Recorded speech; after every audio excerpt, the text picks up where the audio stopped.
তো নমস্কার বন্ধুরা, আশা করি সবাই ভালো আছেন।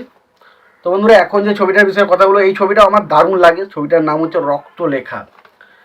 যে ছবিতে আমরা অভিনয় করতে দেখেছিলাম প্রসেনজিৎ চ্যাটার্জি, দেবশ্রী রায়, চিরঞ্জিত চক্রবর্তী, সৌমিত্র চ্যাটার্জি, দীপঙ্কর দে, তারপর ধরুন আরও অনেকে ছিল ছবিতে, বিপ্লব চ্যাটার্জি।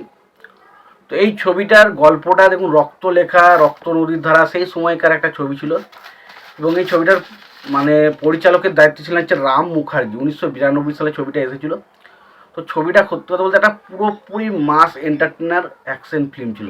বলে না বাংলাতে মাস কমার্শিয়াল অ্যাকশন ছবি হয় না। তো এই ছবিগুলোকে একবার দেখুন, তাহলে বুঝতে পারবেন আগে যখন ছবির বাজেট ছিল না, সেইভাবে ভালো ক্যামেরার কাজ ছিল না, কিন্তু ছবি কীভাবে ভালোভাবে বানানো হতো। তো এই ছবিটা ব্যাপক ব্যাপক ব্যাপক ছবি। এখানে প্রত্যেকটা হিরোর প্রেজেন্টেশন, প্রত্যেকটা হিরো থেকে হিরোইন প্রত্যেকের প্রেজেন্টেশন, ভিলেনের ভিলেনের ক্যারেক্টারটা এতটা ভয়াবহ। তো সত্যি কথা বলতে সেই রকমের ভিলেন, এই রকমের হিরোর এন্ট্রি, হিরোর অ্যাকশন, ছবির মধ্যে গুজবাম্প মুভমেন্টে ভর্তি। তো সেরকম সিন কিন্তু আমরা ছবিতে এই মুহূর্তে বাংলায় খুব একটা পাই না। তো এই ছবিটা আমার কাছে ব্যাপক লেগেছে, ব্যাপক ছবি লেগেছে। ছবিটার নাম হচ্ছে রক্তলেখা, যেটা 1992 সালে রিলিজ করেছিল। ছবির পরিচালক হচ্ছেন রাম মুখার্জি, এবং ছবিটার মিউজিকের বা সঙ্গীতের কাজ করছেন বাপ্পি লাহিড়ী। ভাই ব্যাপক মিউজিক দিয়েছিলেন। তো প্রথমেই ছোট্ট করে গল্পটা বলি।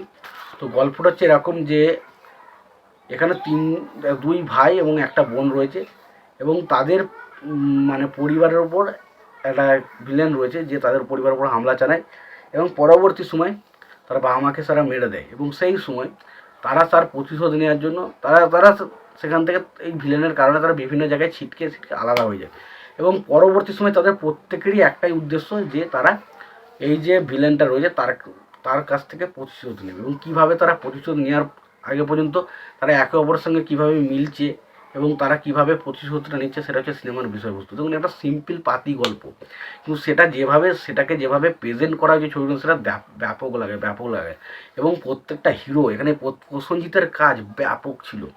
প্রথমে মাওতার গিন্দে প্রসেনজিৎ যেভাবে তার ইয়েটা বার করেছে, মানে অ্যাটিটিউড যেভাবে টেনে তার এন্ট্রিটা হচ্ছে, ব্যাপক লাগে সেই জায়গাটা।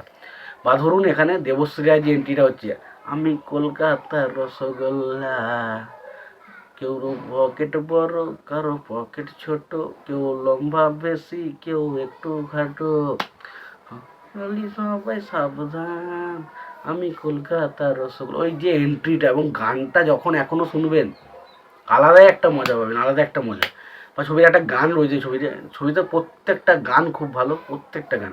তার মধ্যে আরেকটা গান রয়েছে ছবির মধ্যে, যেটা ধরুন ছবিটার মেন প্লট, যেই গানটাকে মানে মাঝে মাঝেই আসতে থাকবে, মন্দ কিছু শুনো না, মন্দ কিছু দেখো না, বলো না কখনো, এলো না কখনো, এই হোক জীবনের গান। তো ব্যাপক এই গানটার যে থিমটা, যে টোনটা এত সুন্দর, এবং যেভাবে গানটার লিরিক্সগুলো আসে না, সেটা কোথাও না কোথাও মানে আমাদের বাস্তব মানুষের সমাজের কথা বলছে। তো সেই জায়গাগুলো দারুণভাবে রিলেট করা যায়।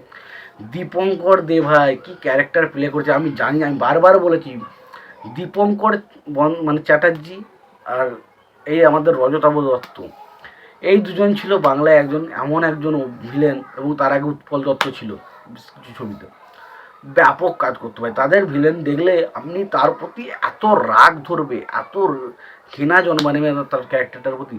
তো সেরকম ক্যারেক্টার এই মুহূর্তে বাংলাতে কোন ছবিতে কোন হিরোকে দেখে হচ্ছে মনে হচ্ছে না সে একটা ভিলেন, এটুকুই মনে হচ্ছে। কিন্তু কখনো তার প্রতি যে একটা বিরাট রাগ ক্ষোভ, সেটা কিন্তু হয় না, যেটা কিন্তু এই সমস্ত ভিলেনগুলোর ক্যারেক্টারের প্রতি আপনার হতো। যদি আপনি সিনেমাগুলো দেখেন তাহলে বুঝতে পারবেন। এবং পাশাপাশি সৌমিত্র চ্যাটার্জির ক্যারেক্টারটাও কিন্তু একটা নেগেটিভ সাইড ছিল ছবির মধ্যে, সেও দারুণভাবে কাজ করেছে। দেবশ্রী রায়, চিরঞ্জিত চক্রবর্তী এবং প্রসেনজিৎ চ্যাটার্জি প্রত্যেকের কাজ, তিনজনের অভিনয় ব্যাপক ছিল।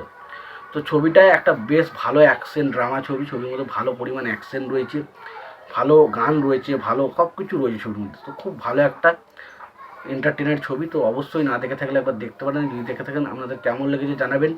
আর সবশেষে একটাই কথা বলবো, যদি ভিডিওটি ভালো লেগে থাকে লাইক কমেন্ট শেয়ার করতে ভুলবেন না। চ্যানেলটা নতুন হয়ে থাকলে অবশ্যই আপনারা চ্যানেলটা সাবস্ক্রাইব করে নিয়ে পাশে বেল আইকনটা অবশ্যই প্রেস করে দেবেন। ভালো থাকবেন, সুস্থ থাকবেন, দেখা হচ্ছে পরের ভিডিওতে।